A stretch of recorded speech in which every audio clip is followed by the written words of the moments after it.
কোন এক আলেম বলেছিল যে তুমি তোমার বাবাকে যখন দাফন করে আসবে তখন তুমি এমন একটা সর্বশেষ ব্যক্তিকে দাফন করে আসলে যার চিন্তা ভাবনায় শুধু তোমাকে তার থেকেও ভালো অবস্থানে দেখতে চাইতো।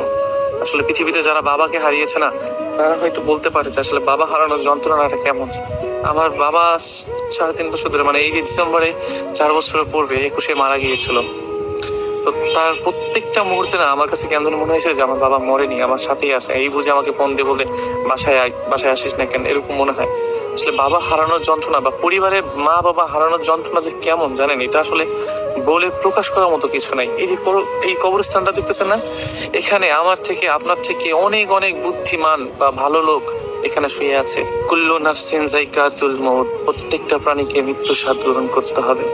আসলে পরিবারে একটা মানুষ না হারালে না কখনো বোঝা যায় না যে আসলে কাকে হারিয়েছি। যতই অহংকার করি আর যতই দিমাগ দেখে, যত টাকা পয়সা হোক না কেন, কত বড় লোক, কত টাকাওয়ালা, কত গরিব মিসকিন এই গোরস্থানে শুয়ে আছে, কিন্তু কি দিন শেষে তার 3.5 হাত মাটিতেই জায়গা পেয়েছে, অন্য কোথাও না। আসলে আমার বাবাকে হারিয়ে পরে না আমি প্রত্যেকটা মুহূর্তে আমি তাকে স্মরণ করেছি, প্রত্যেকটা মুহূর্তে তার কথা ভেবেছি। সে আমাকে প্রত্যেকটা মুহূর্ত বুঝিয়ে দিয়েছে যে আসলে একটা ছেলের জীবনে বা একটা সন্তানের জীবনে বাবার কথাটা গুরুত্বপূর্ণ। আমি আসলে হারানোর পরে বুঝতে পারছি আসলে কেমন ছিল। সো এই যে গোরস্থান, এই রাস্তা দিয়ে না, গোরস্থানের কিনার দিয়ে রাস্তা, আলিপুরের যে রাস্তা, তো এই রাস্তার কিনারে না কত বড় লোক, কত ধনী, কত মানুষ হেঁটে যাচ্ছে।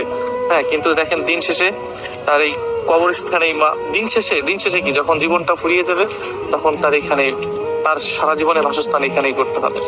আমরা যারা অহংকার করি বা অহংকারে মিশে থাকি, একটু ভাইবে দেখেন যে আসলে দুদিন পরে এই অহংকার একদম শেষ হয়ে যাবে। কোনো কিছু আসলে বলার মতো ভাষা খুঁজে পাচ্ছে না, জানেন। কিন্তু বিশ্বাস করেন, পরিবারে একজন বাবা বা মাকে না হারালে না কখনোই বুঝতে পারবেন না যে আসলে বাবা মা হারানোর যন্ত্রণাটা কেমন। যদি যে হারিয়েছে একমাত্র সেই জানে যে প্রত্যেকটা ক্ষণে ক্ষণে মনে করেন যে তার বাবা মাকে মিস করে, প্রত্যেকটা ক্ষণে ক্ষণে তার বাবা মাকে কথা থাকলে এটা হইতো। কিন্তু হারানোর পরে এখন বুঝতেছি যে আসলে বাবা হারানোর যন্ত্রণা কেমন।